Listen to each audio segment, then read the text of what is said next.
Bruno Vedramini Politano nasceu em Santos, São Paulo, mas aos 7 anos de idade foi morar em Fortaleza, no Ceará, local que adotou como sua cidade natal. O pôquer entrou na vida do jogador como uma brincadeira, através do convite de um amigo para uma partida. Na época, ele tinha 21 anos e ainda era estudante de administração. Foi paixão à primeira vista e, a partir daquele dia, Bruno começou a estudar sobre o esporte e a participar de competições. Hoje, ele é o principal nome do pôquer no cenário nacional. Em 2014, foi o único brasileiro a participar do November 9, grupo de 9 jogadores que chegaram à finalíssima do Torneio Mundial do Esporte, realizado anualmente em Vegas. Bruno Foster, seja bem-vindo à TV Caatinga. É um prazer receber você para tomar um café e bater um papo com a gente. Obrigado, o prazer é meu. Vou começar perguntando sobre sua experiência em Vegas. Como foi estar entre os 9 melhores jogadores de pôquer do mundo? É uma experiência incrível. Para mim, como jogador de pôquer que pratica esse esporte há 12 anos, é a realização de um sonho. A realização de um sonho particular e, ao mesmo tempo, nacional, porque é o sonho de qualquer jogador de pôquer, é o ápice do jogador de pôquer. Fazendo uma comparação com a Copa do Mundo, para quem joga futebol, é a Copa do Mundo do futebol que teve aqui no Brasil, é esse torneio que é a Copa do Mundo do pôquer em Las Vegas. E estar na final e estar entre os 9 melhores do mundo, para mim, é uma realização de um sonho, tanto profissional quanto pessoal. Para chegar à etapa final desse torneio, você jogou quase 10 horas diárias por 7 dias seguidos. O pôquer é um esporte que exige muito, é muito cansativo? Na verdade, o pôquer, assim como qualquer esporte nível profissional, ele exige muito. No caso do pôquer, o pôquer é um esporte mental. Ele foi classificado pelo Ministério dos Esportes desde 2011 como um esporte mental. Ele é qualificado na IMSA, que é a International Minds Sports Association, que é a mesma filiação do xadrez, do gamão. Então é um esporte que exige sim da mente, exige bastante da mente do jogador, mas ao mesmo tempo também exige uma preparação física. Lógico que em âmbito profissional. Se você for falar, eu jogo pôquer com meus amigos no sábado à noite, eu não preciso de uma preparação física, claro. Mas no caso profissional, como no Campeonato Mundial, eu faço uma preparação física 3 meses antes de ir para Las Vegas, mudo um pouco a minha alimentação, então, porque lá o foco é muito grande, realmente a exigência do corpo e da mente é muito grande, e por se tratar de um esporte mental, o físico e a mente estão muito ligados. Então, quando você não está com o seu físico rendendo 100%, a sua mente também não consegue render 100%. Então, por mais que seja um esporte mental, está ligado ao corpo, está ligado ao físico, e você precisa estar se sentindo bem para poder render 100%. E no âmbito profissional, como no Campeonato Mundial, você está jogando com os melhores do mundo, com os melhores da Dinamarca, com os melhores americanos, com os melhores canadenses, japoneses. Então, assim, os melhores do mundo se preparam para ir para lá. Então, se você não tiver uma preparação forte, firme, realmente, assim, que você saiba que você está ali para render mais, para você conseguir render 100%, você não vai ter condições de chegar longe num campeonato desse, que são 7 dias de torneio, que você joga 10, 11 horas de pôquer por dia. O pôquer é um jogo que combina fatores psicológicos com habilidades de estratégia, matemática e estatística. Como você falou, ele é um esporte mental. Quais são os benefícios desse jogo? Bom, os benefícios são milhares. Eu poderia, acho que, passar aqui um dia falando dos benefícios do pôquer, mas assim, porque o esporte mental, ele traz para o dia a dia, até para quem não joga pôquer. Eu costumo dizer que as pessoas que não jogam pôquer, que ainda não tiveram contato com praticar o esporte, fazem isso diariamente e não sabem. Porque hoje, quando você joga pôquer, você aplica técnicas de negociação, você, dentro do esporte, dentro do jogo, você cria habilidades para você decifrar as pessoas. Quando eu digo decifrar as pessoas, você entender o raciocínio lógico do que as pessoas estão querendo passar para você numa negociação, numa reunião. Então, assim, existem diversos fatores como paciência, foco, determinação, você saber controlar a sua ansiosidade. Então, são diversos fatores positivos que você, dentro do esporte, acaba acumulando experiência para que você, no dia a dia, acaba usufruindo. Então, assim, os benefícios são diversos. Por se tratar de um esporte mental, você acaba, assim, evoluindo, tendo um grau de mentalidade bem maior, porque você acaba praticando isso muitas horas por dia. Há diferenças entre o Poker Live, que é o jogo ao vivo, para o jogo online? Sim, tem bastante diferença. O jogo é o mesmo, mas fazendo uma comparação, imagine como você jogar futebol no videogame e jogar futebol com seus amigos na rua. Então é o mesmo futebol, mas é completamente diferente. Então no poker é a mesma coisa, quando você joga ao vivo, você tem muito mais essa interação, esse olho no olho, você tenta compreender seu adversário. Então assim, existem adaptações, lógico, você percebe tamanho de aposta, velocidade que o cara está jogando, você começa a ter outras identificações, mas eu acredito que a percepção física que faz você ter o sentido mais aguçado quando você está jogando poker, é onde você consegue mais perceber as coisas que estão acontecendo, porque na maioria das vezes, quando você está jogando poker durante horas e horas, você consegue passar para as outras pessoas informações sem perceber. E quem tem esse sentido mais aguçado, quem está mais focado, quem está mais preparado em perceber todas essas mudanças, consegue ter resultados melhores nas mesas. Você considera o poker um esporte masculino? Como você avalia a inserção das mulheres nesse esporte? De forma alguma. O poker não tem sexo, o poker não tem idade, o poker não tem discriminação, cor, raça, nada. Eu jogo com adolescentes, jogo com senhores de idade, jogo com meninas, jogo com senhoras, minha mãe joga. Então, tipo assim, no campeonato mundial, joguei com várias mulheres. Para deixar assim, exemplificar, no Brasil mesmo, nós temos várias mulheres jogando poker, várias mulheres que jogam bem, boas jogadoras de poker. Então, assim, um dos fatores que faz o poker ter essa congregação, essa paixão pelo esporte, é que ele não tem nenhum tipo de diferenciação. Então, você que hoje está aqui pode começar a aprender a jogar poker e amanhã jogar um torneio de poker e me encontrar numa mesa. O que, por exemplo, no futebol é impossível. Eu jogo futebol há 10 anos.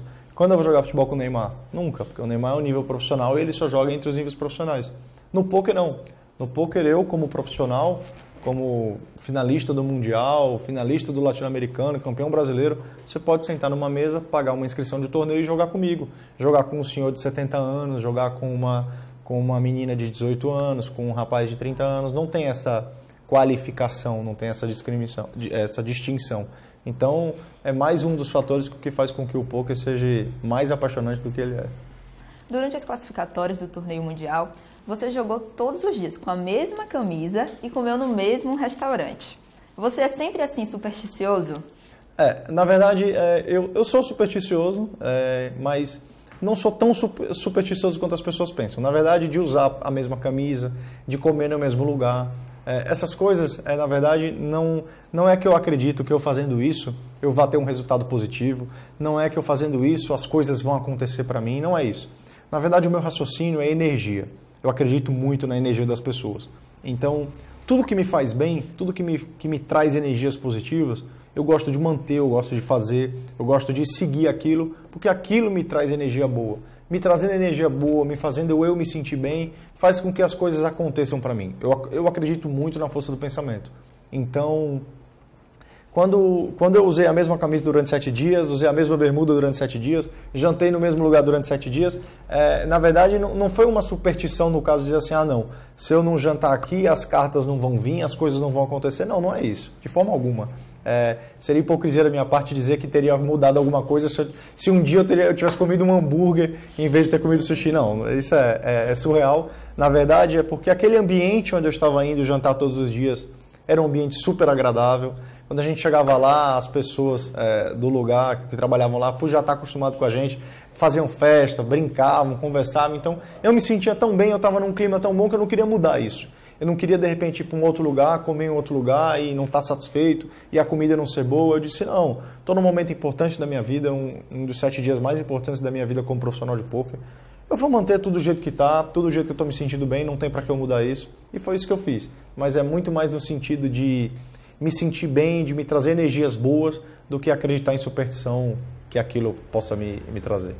Bruno, o poker é um dos esportes que mais cresce no país. O que é que tem tornado esse esporte tão popular? Olha, eu acredito que as pessoas, de alguns anos para cá, quando tinham... Na verdade, o poker sempre teve um certo preconceito por ser um jogo ligado ao baralho. Então, as pessoas tinham pouca informação sobre o esporte. Tinham muita informação sobre o jogo poker e pouca informação sobre o esporte poker. Então, o que aconteceu foi que, de uns anos para cá, as pessoas foram se adaptando, foram buscando informações sobre o esporte. E, aos poucos, com o crescimento da informação, com o surgimento da internet, revistas e pessoas como eu ligadas ao esporte, cada vez mais praticando poker,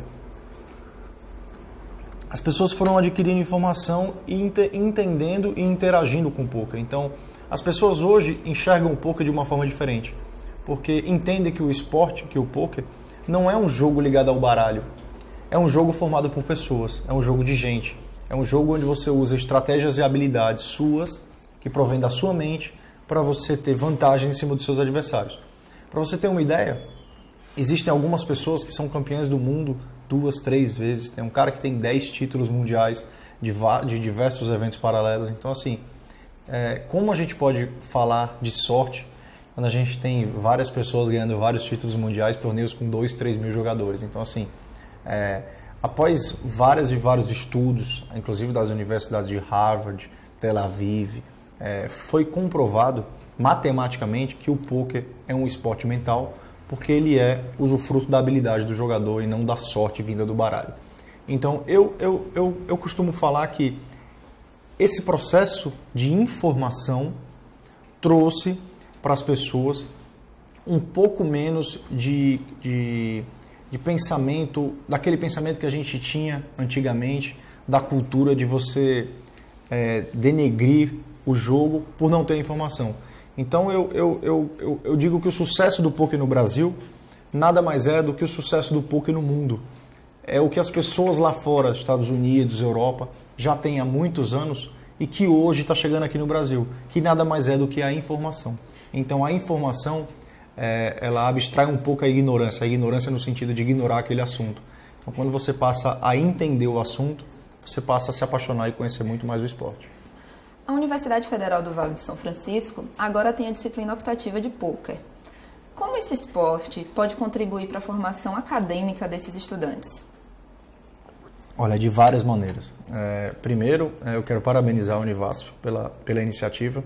A Unicamp, que é a Universidade de Campinas, Estadual de Campinas, já tem uma cadeira optativa lecionando pôquer acho que há mais de um ano, e através do Dr. Cristiano Torezan. E eu acho assim fundamental, eu acho muito importante, porque assim, na cadeira optativa de pôquer você aprende muitas coisas que você vai usar na sua vida, nos negócios, na própria faculdade, na entrevista para o emprego, dentro da sua casa com a sua família. O pôquer em si, a gente não fala só do esporte quando você está sentado na mesa e jogando pôquer, não. O pôquer ele vai muito além de uma mesa de pôquer. Eu costumo dizer, e repito, que muitas pessoas que não jogam pôquer passam um dia jogando pôquer e não sabem. Então, por exemplo, as pessoas que vão ter essa oportunidade de estudar um controle de bankroll, que é saber gerenciar o seu dinheiro, que é negociação. A parte de negociação, quem joga pôquer tem uma habilidade extracurricular, porque ela, querendo ou não, ela passa o dia inteiro quando ela está jogando pôquer, ela tá negociando com seus adversários. A parte de você blefar, de você não ser blefado, de você interpretar o raciocínio das pessoas quando elas estão falando.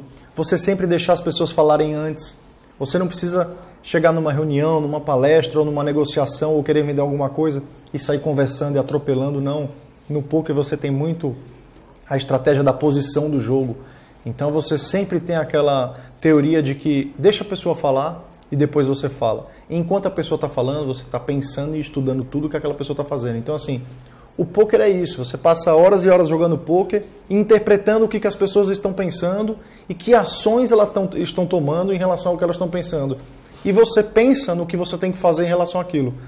E isso, quando você passa para o dia a dia, quando você vai para uma entrevista de emprego, quando você vai para uma discussão de negócios, você consegue fazer com que isso flua muito melhor quando você tem essa experiência. Então, uma das características que essas pessoas vão sair no campo de trabalho, dessas pessoas que vão aprender nessa cadeira de pôquer, é controlar a ansiosidade, ter um pouco mais de paciência, saber se comunicar a longo prazo. Quando eu digo saber se comunicar a longo prazo você sempre deixar as coisas acontecerem e ter uma postura sobre aquela comunicação e não uma comunicação atropelada. Então, essa parte, essa comunicação, esse gerenciamento de gastos, de finanças, acho que é assim, a parte mais importante que o poker vai trazer para um aluno e por isso que eu falo cada vez mais, o poker vai dominar o mundo. Bruno, muito obrigado pela sua participação em nosso programa.